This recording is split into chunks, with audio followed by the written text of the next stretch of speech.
तुम लोगों के बुक में ये कविता है।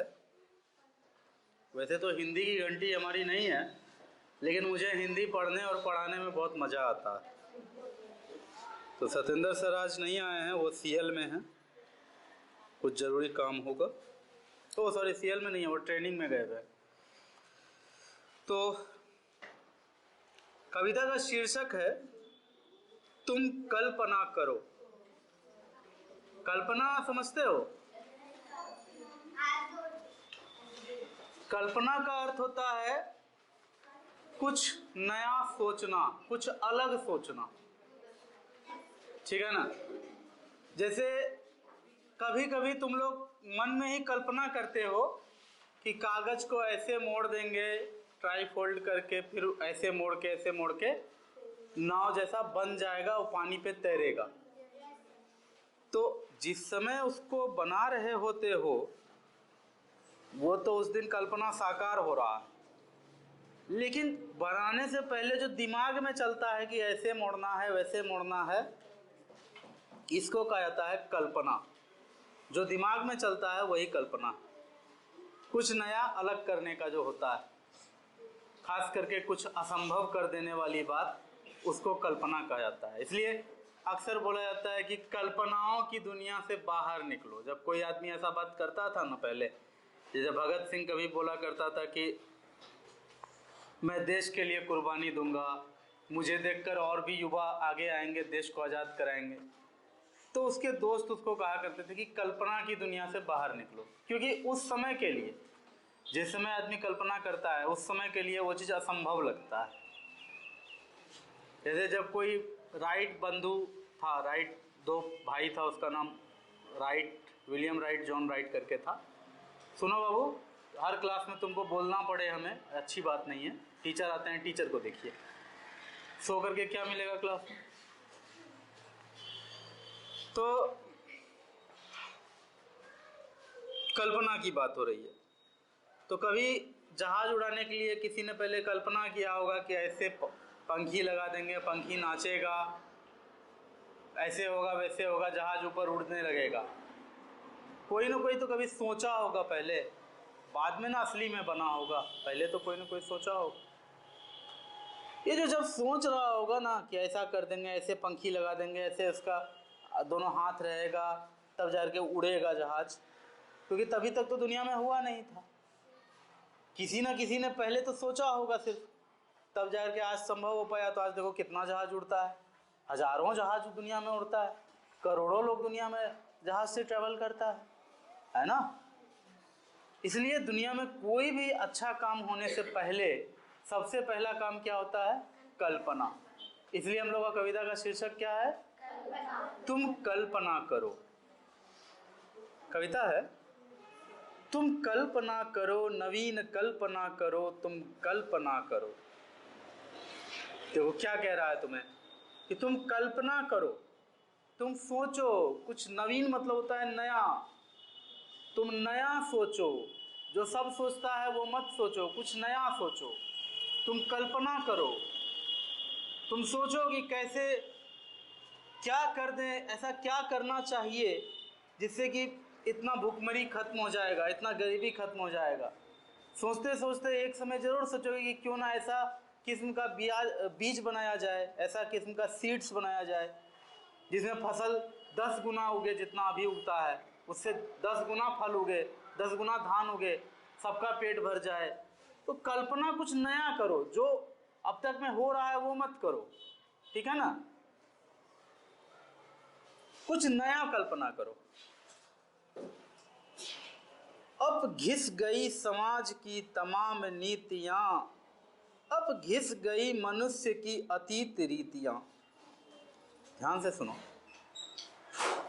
तुम निकलो तो वहां से, तुम निकल जाओ, तुमको बहुत खुजली हो रहा है, निकलो निकलो ना, निकलो, तुम निकलो ना, तुम निकलोगे सब समस्या दूर हो जाएगा। निकलो,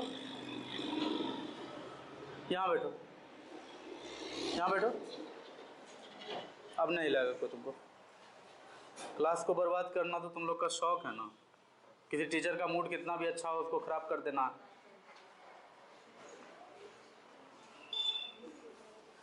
अब अब घिस गई समाज की तमाम नीतियां, अब घिस गई मनुष्य की अतीत रीतियां। तो समाज की जितनी भी नीतियां थी वो सब घिस चुकी है, अब वो किसी काम की नहीं रही है। जैसे समाज की अपनी कुछ नीति थी कि अरे बिल्ली आगे रास्ता काट दिया मत जाओ आगे, क्या ये सब नीति अब खत्म हो चुका है। अब कौन मानता है इन सबको, है ना। कुछ नीति ऐसा होता था कि तुम लड़की होकर के रात में क्या कर रही थी बाहर, ये सब गलत बात है। अरे लड़की तो कम ही बदमाशी करती है, बदमाशी तो लड़के करते हैं बाहर, तो फिर घर में तो लड़कों को रहना चाहिए। उल्टे लड़की को ही बोला जाता है कि तुम घर में क्यों नहीं रहती हो, बाहर रहती हो। अब बदमाशी जो करता है उसको बाहर रहने का छूट है, जो बदमाशी नहीं करता है वो घर में रहने का छूट है। तो सब बदमाशी करे, सब बाहर रहेगा क्या। तो ये सब नीति जो पुराने ज़माने में हुआ करता था, ऐसे नहीं करो, वैसे करो, ये करो, वो करो, तुम ऐसा मत करो, तुम करो, तुम ऐसा नहीं करो क्योंकि तुम फलाने कास्ट के हो, जात के हो, तुम ऐसा करो क्योंकि तुम लड़की हो, तुम ऐसा करो क्योंकि तुम लड़का हो, लड़का होकर रोता है जी। ये सब नीति सब अब घिस गया, अभी सब में कोई जान नहीं है, अभी सबको पीछे छोड़ देना चाहिए, है ना, और नया कुछ करना चाहिए। अब घिस गई मनुष्य की अतीत रीतियां, मनुष्य का जो भी अतीत में रीति हुआ करता था, रीति रिवाज, वो सब भी घिस चुका है, ठीक है ना। अब घिस चुका है वो सब चीज। बहुत सारा रीति रिवाज हुआ करता था पुराने जमाने में, अब सब घिस गया, ठीक है। बहुत लोग बहुत तरह का नीति बनाया करता था, ठीक है, थोड़ा उधर सर जाओ, ठीक। बहुत लोग बहुत तरह का नीति सब बनाया करता था, क्या अब अभी तो याद भी नहीं आ रहा है कि क्या सब रीति था, लेकिन ढेर सारा रीति था। समाज का इतना घटिया रीति था कि कुछ लोगों को चिन्हित कर दिया जाता था समाज में से कि ये सब आदमी जो है ना, ये सब आदमी ऐसा है जिसको कि छुआ नहीं जाना चाहिए, वो छू गया या दिख गया तो फिर उसको सजा मिलना चाहिए। वो क्यों छुआया, वो घर में क्यों नहीं रहता है अपना। ये सब रीति सब अब घिस चुका है, ये सब का कोई मायने अब नहीं है, खत्म हो गया ये सब। हैं दे रही चुनौतियां तुम्हें कुरीतियां, निज राष्ट्र के शरीर के श्रृंगार के लिए तुम कल्पना करो, नवीन कल्पना करो, तुम कल्पना करो। तो कह रहा है कि ये सब कुरीति अगर कहीं है भी बचा हुआ तो फिर तुमको चुनौती दे रहा है कि सबको ठीक करो, ठीक है ना, ये सबको हटाओ। पहले था क्या कि किसी को कोई विकलांग हो जाता था तो लोग सब बोलता था अरे तो पूर्व जन्म का पाप है इसका, इसलिए ये विकलांग हुआ, है ना। कितना गलत सोच था। कोई वैज्ञानिक हुए, अभी नाम याद नहीं आ रहा था, जेनर नाम था, उन्होंने पोलियो की वैक्सीन बना दी। आज के डेट में पोलियो देश से खत्म हो गया है। तो क्या अब पाप नहीं होता है? पाप तो आज भी होता है। तो जो पहले बोला करते थे कि पाप के कारण कोई विकलांग हो जाता है, भाई पाप के कारण नहीं होता था, पोलियो वायरस के कारण होता था। वायरस का दवाई बन गया तो अब लोग उतना विकलांग नहीं होता है। तुम्हारे स्कूल में एक भी विकलांग है? नहीं है। बहुत रेयर अब किसी स्कूल में विकलांग देखने को मिलता है, भगवान न करे कोई हो। लेकिन अगर कहीं ऐसा कोई कुरीति है कि विकलांग को देख करके लोग उसको बोलता है अरे इसको छुओ, देह में इसका सटो मत, तुम भी विकलांग हो जाओगे, इसका पाप तुम में आ जाएगा, ये सब बात पुराने ज़माने में सोचा करता था, लोग सब बोला करता था। अब सब खत्म हो गया है। और कहीं अगर है तो तुमको चुनौती दे रहा है कि तुम उसके खिलाफ जाके लड़ो, साबित करो कि वो जो कुरीति था वो गलत था। जो रीति वो लोग मान के आ रहा है वो असल में कुरीति है, अच्छा रीति नहीं है। आ रही है बात समझ में? ये कविता तुमसे क्या कह रहा है? निज राष्ट्र के श्रृंगार के लिए, इस राष्ट्र के श्रृंगार के लिए। राष्ट्र का श्रृंगार क्या चीज से होता है? सड़क से होता है, अच्छे अच्छे हॉस्पिटल से होता है, अच्छे अच्छे स्कूल से होता है, अच्छे अच्छे कॉलेज से होता है ना, अच्छा हॉस्पिटल से होता है, अच्छा रिसर्च लैब से होता है। तो ये सब चीज का कल्पना करो, ठीक है। निज राष्ट्र के श्रृंगार, शरीर के श्रृंगार के लिए तुम कल्पना करो। जंजीर टूटती कभी न अश्रुधार से, दुख दर्द दूर भागते नहीं दुलार से, हटती न दासता पुकार से गुहार से, इस गंग तीर बैठ आज राष्ट्र शक्ति की, तुम काम ना करो किशोर, काम ना करो, तुम काम ना करो। कहा जाता है कि अगर तुम्हें कोई जंजीर से बांध दे और तुम केवल रोते रहो तो वो जंजीर तो कभी खुलेगा नहीं, टूटेगा नहीं। जंजीर तो टूटेगा सिर्फ और सिर्फ किससे? दृढ़ निश्चय करके उसको जब तोड़ने का प्रयास करेगा ना आदमी, तभी वो जंजीर टूटेगा। दुख दर्द दूर भागते नहीं दुलार से। अगर सिर्फ दुलार मलार करते रहेगा तो कोई दुख दर्द भागेगा नहीं। किसी को पेट में दर्द है तो तुम कितनों जाकर के बोलोगे हो चुप हो जाओ, रो मत, छूट जाएगा, हाँ बाबू सोना, कितनों करोगे, छूट जाएगा उसका पेट दर्द, दवाई देना होगा। तो जो जहाँ प्रॉब्लम जो है वो प्रॉब्लम का सॉल्यूशन देखना पड़ेगा।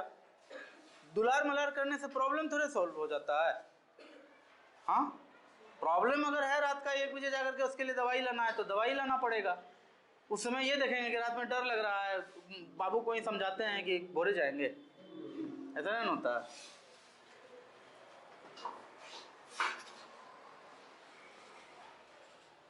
इस गंग तीर बैठ, अच्छा, हटती नहीं दासता पुकार से गुहार से। दास्ता मतलब होता है गुलामी, ठीक है, दास्ता मतलब होता है गुलामी। तो गुलामी कभी भी नहीं हटती है पुकार से गुहार से। तुम कितना भी किसी को गुहार लगाओ, हमको छोड़ दीजिए, अंग्रेज को कितना भी बोले छोड़ दीजिए, छोड़ दिया। जब तक उसके खिलाफ लड़े नहीं, भारत छोड़ो आंदोलन नहीं किए लास्ट में, जब तक उसके खिलाफ नहीं खड़ा हुए, तब तक वो गया यहाँ से नहीं ना गया। तो ये तुम इस गंग तीर बैठ आज राष्ट्र शक्ति की, तुम काम ना करो किशोर काम ना करो। गंग तीर कहा गया है बहुत तेज तीर, और कल्पना जो होता है ना वो बहुत तेज होता है, ठीक है। कल्पना में तुरंत तुम इंडिया में रहोगे, तुरंत सोचोगे तो अमेरिका पहुंच जाओगे मने मन। क्या हम अमेरिका में होते तो कैसे होते? एरोप्लेन को भी जाने में कम से कम 5-6 घंटा लगेगा, कम से कम 5-6 घंटा बहुत कम बोल दिए, ज़्यादा लगेगा एरोप्लेन को भी जाने में, जेट को भी जाने में, ठीक है ना। लेकिन कल्पना में आप तुरंत अमेरिका का सपना देखने लगे, ठीक है। रात में कोई फिल्म देखे होंगे, अमेरिका का सीन होगा, कल्पना में तुम अपने आप को अमेरिका में देखने लगते हो। इसीलिए कहा गया गंग तीर, कल्पना जितना फास्ट कुछ नहीं चलता है। तो सबसे तेज तीर पर बैठ के तुम काम ना करो किशोर काम ना करो। जो तुम गए स्वदेश की जवानियां गई। अगर तुम चले गए, किसको बोल रहा है? कल्पना को बोल रहा है, सोचने की शक्ति को कहा जा रहा है कि जो तुम गए स्वदेश की जवानियां गई। अगर कोई देश में युवा सोचना बंद कर देना तो उस देश का जवान होने का कोई फायदा नहीं रह जाता है।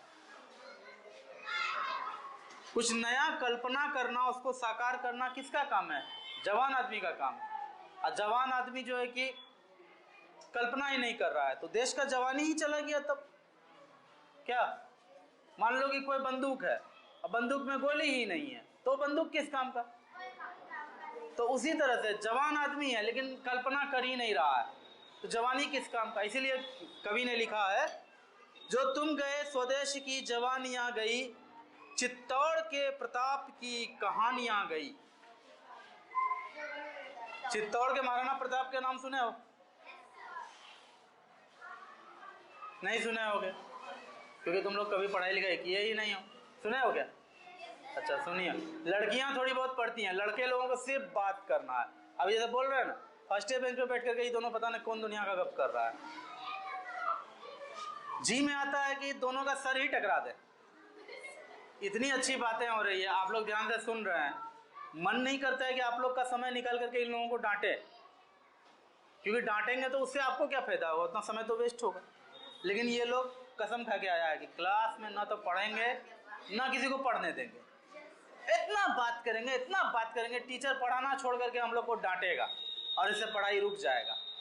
कसम खाओ कि ये करेंगे, तो ये लोग बोलता हाँ कसम खाते हैं कि आज क्लास में पढ़ाई होने नहीं देंगे, तब स्कूल आता है। ये लोग ऐसे महान लोग हैं ये लोग।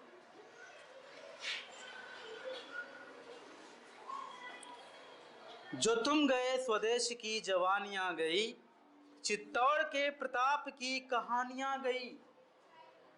महाराणा प्रताप के बारे में सोचो, कितना वो कल्पनाशील आदमी होगा कि उसका राजपाट चला गया, फिर भी वो कल्पना किया कि नहीं राजपाट वापस लिया जा सकता है, और वो बड़ा से बड़ा, बहुत बड़ा पावर सबसे लड़ा और फिर अपना राजपाट वापस वो लिया।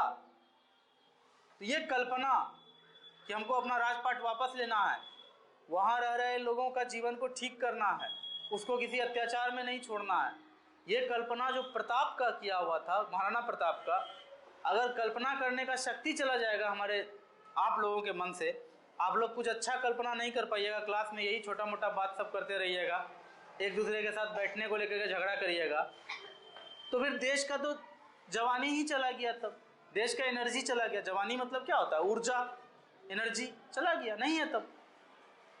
अगर आप लोग कुछ नया नहीं सोचिएगा, कुछ अच्छा नहीं सोचिएगा, इसका मतलब देश में कोई ऊर्जा नहीं बचा है।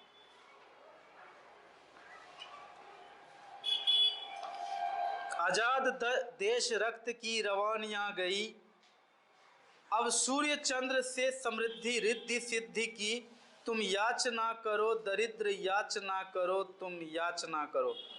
देखो इसमें कवि जो है ना थोड़ा सा गुस्सा होकर के बोल रहे हैं कि तुम कल्पना अगर नहीं करोगे तो दरिद्र हो जाओगे, याचना करते फिरोगे मतलब मांगते भीख मांगोगे, कल्पना करोगे तो मालिक बनोगे, कल्पना नहीं करोगे तो जो कल्पना किया है उससे मांगोगे।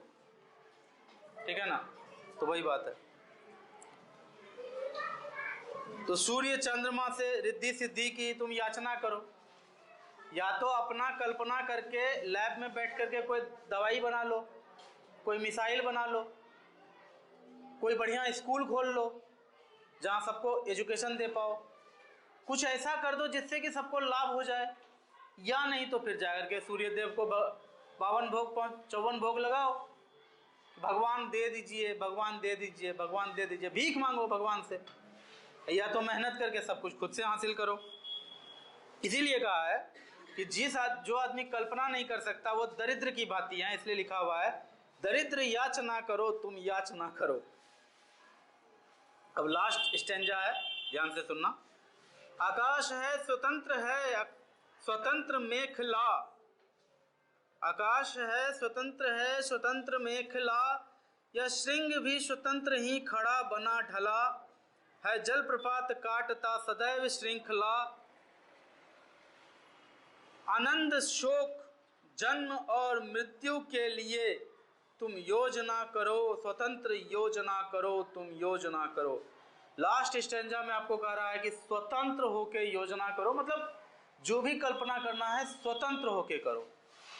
फिर से सुनो, आकाश है स्वतंत्र है, आकाश जो है वो स्वतंत्र है, आकाश किसी के भरोसे नहीं बैठा हुआ है। जब सूरज नहीं भी होता है तो आकाश होता है, उसमें तारा होता है, जब तारा नहीं होता है उसमें सूरज होता है, लेकिन आकाश स्वतंत्र है, उसको कोई मतलब नहीं है सूरज है कि तारा है कि चांद है, आकाश है। तुम आकाश बनो। यह श्रृंग भी स्वतंत्र ही खड़ा बना ढला, यहां पर कहा जा रहा है श्रृंग मतलब कहा गया यहाँ पहाड़ को, जो पहाड़ है वो स्वतंत्र है, सूर्य उगे नहीं उगे पहाड़ अपने जगह पे एकदम खड़ा रहेगा, नदी आए बहे जाए कोई उस पर चढ़े, जंगल आए बंदर कूदे शेर कूदे हिरन कूदे, पहाड़ अपने जगह पहाड़ है, वो स्वतंत्र है। आप भी अपने इरादे को पहाड़ जैसा मजबूत बनाओ। अगर तुम सोचते हो कि हम बड़ा होकर के ऐसा कोई प्रोजेक्ट पे काम करेंगे जिससे इतने लोगों की गरीबी खत्म हो जाएगी, तो तुमको बगल वाला बोलेगा कि अरे तुम क्या ख्याली पुलाव पका रहे हो, कल्पना की दुनिया से बाहर निकलो। तो तुमको यहाँ लेखक या कवि कह रहे हैं यह श्रृंग भी स्वतंत्र ही खड़ा बना ढला है, यह पहाड़ भी स्वतंत्र रूप से खड़ा है, किसी के कहने से वो रेत नहीं बन गया, पहाड़ पहाड़ है। कोई उसको कह देगा कि अरे तुम तो बालू का ढेर हो, तो थोड़े ना वो बालू का ढेर बन जाएगा तुरंत। इसलिए कोई तुमको बोल दे कि तुम्हारा कल्पना में जान नहीं है, तो क्या तुम अपना कल्पना छोड़ दोगे? कल्पना नहीं छोड़ना है, अपना पहाड़ के जितना चट्टान के जितना अपने इरादों को मजबूत बनाना है जल प्रपात काटता सदैव श्रृंखला, पहाड़ों का श्रृंखला होता है, ढेर सारा पहाड़ होता है, उसको जल प्रपात यानी कि पानी का धारा आकर के पहाड़ को भी काट करके उससे रास्ता बना लेता है। इसलिए तुम जब कल्पना करते हो कि बड़ा होकर के हम ये कर देंगे वो कर देंगे, ऐसा कोई सॉफ्टवेयर बनाएंगे जिससे कि सबको रोजगार मिल जाएगा, मतलब कुछ भी सोचे आप तो उसमें ढेर सारा परेशानी आएगा। लेकिन इसीलिए लेखक कह रहे हैं कि पानी का जो धार होता है ना वो पहाड़ को चीर के निकलता है, ठीक है। तो तुम्हारे भी आगे जो कठिनाई आएगा तुम अपने मन से उसको चीर के आगे बढ़ोगे, लेकिन निकलोगे आगे। इसलिए अपने इरादों को छोड़ना नहीं कभी भी, कोई कितनों कुछ बोले, तुमको बढ़ते भी जाना है, चट्टान जैसा मजबूत अपना इरादा भी करना है, पानी के तरफ, पानी के धार के तरफ आगे भी बढ़ना है, सबको चीरते हुए। इसीलिए लेखक कह रहे हैं, है जल प्रपात काटता सदैव श्रृंखला, आनंद शोक जन्म और मृत्यु के लिए तुम योजना करो, स्वतंत्र योजना करो, तुम योजना करो।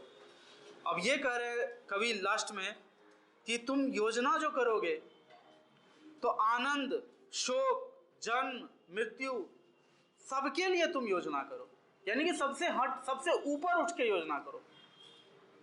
उसमें ना मृत्यु का भय रखो, ठीक है, ना किसी तरह का कोई लालच, ना ही किसी तरह का कोई दुख, सबसे ऊपर उठ करके तुम योजना करो। ये लास्ट लाइन थोड़ा सा हार्ड है 6th क्लास के हिसाब से, लेकिन ठीक है, पूरा कविता शायद समझ में आ गया होगा, है ना।